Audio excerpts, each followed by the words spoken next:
نہ انہیں کسی سہولیات کی اجازت ہے، اور یہاں تک ہے کہ ان کی اہلیہ کو بھی رمضان کی چیزوں کی اجازت نہیں دی گئی۔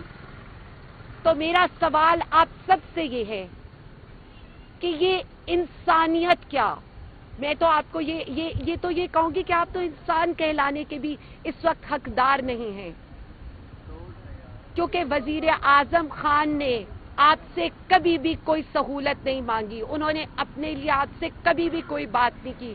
اخبار بند کر کے دیکھ لیا، لائٹ بند کر کے دیکھ لی، ٹی وی بند کر کے دیکھ لیے، جو کر سکتے تھے آپ نے ان کے ساتھ کیا، لیکن آج بھی وہ شخص نہیں ٹوٹ رہا۔ تو پوری پاکستانی قوم اس وقت اس ایک بات کے اوپر سراپے احتجاج ہے کہ آپ منتخب وزیر اعظم کے ساتھ یہ سلوک کیسے کر سکتے ہیں؟ سیری پائے اور نہاریاں کھانے والے کیا اس بات کا جواب دے سکتے ہیں؟ یہاں پر ایک اے سی اتارنے کی بات کے اوپر شور مچانے والے کیا مجھے یہ بتا سکتے ہیں کہ جو سلوک آج وزیر اعظم عمران خان صاحب کے ساتھ ہو رہا ہے کیا وہ انسانیت کے زمرے میں بھی آتا ہے؟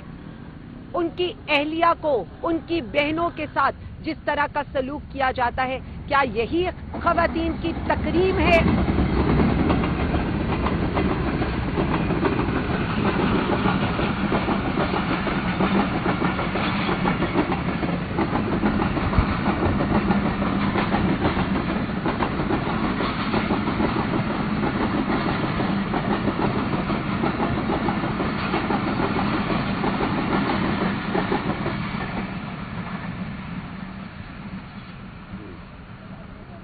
ہم یہ کہتے ہیں آپ ہم پر تو ظلم کر رہے ہیں، لیکن جو چور بازاری، جو نوسر بازی آپ عوام کے ساتھ کر رہے ہیں، مجھے یہ کوئی بھی بتا دے کہ یہ رمضان میں عوام کے لیے روزے رکھنا کتنا مشکل ہے۔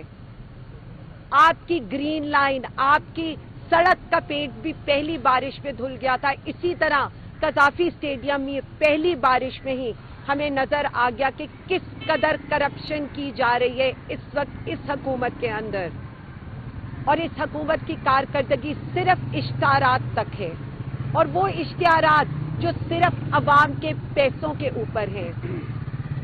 پاکستان تحریک انصاف کو دبانے کے لیے آزادی رائے کو دبایا جا رہا ہے، ٹیکا لایا گیا۔ پاکستان تحریک انصاف اور وزیر اعظم عمران خان صاحب کے مقدموں میں یہ جو انصاف کی امید تھی اس کو ختم کرنے کے لیے 26ویں ترمیم لائی گئی، اس کے باوجود بھی ہم آج بھی عدالتوں کے سامنے بھی کھڑے ہیں اور ہم رول آف لا کی جنگ بھی لڑ رہے ہیں۔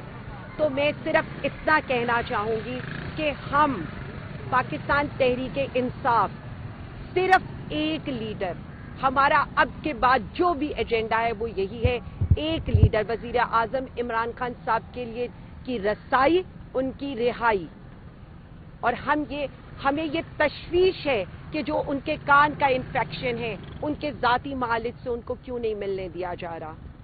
جو یہ اندر ہمارے 5 قائدین بیٹھے ہیں ان کا بھی ایک ہی مطالبہ ہے کہ انہیں فیئر ٹرائل دیا جائے۔ 2 سال سے ان کو ضمانتیں نہیں دی گئیں، لیکن ایٹ لیسٹ انہیں فیئر ٹرائل کا حق دیا جائے۔ ہمارے وہ جو ملٹری کسٹڈی کے اندر لوگ بیٹھے ہیں وہ بھی ڈٹ کے وزیر اعظم عمران خان صاحب کے ساتھ کھڑے ہیں، اور وہ یہی کہتے ہیں کہ ہم انصاف لے کر اس قوم کی آزادی لے کر باہر نکلیں گے۔ اسی طرح ہمارے جو لوگ 51 اسیران گجرانوالہ ہیں جنہیں سزائیں دی گئی ہیں ان کے بارے میں بھی میں یہی بات کروں گی کہ قوم کے بچوں کے ساتھ یہ ظلم نہیں ہونا چاہیے۔ آپ ان کی ہائی کورٹ کی اپیلز کو لگائیں، ان کو سنیں، کیونکہ اب ان کی مائیں ان کے رستے دیکھ رہی ہیں۔ بہت ظلم ہو چکا ہے اس ملک میں، اب وقت آ گیا ہے کہ پاکستان کا سوچے جس طرح سے وزیر اعظم عمران خان اور تحریک انصاف سوچتی ہے۔ Thank you.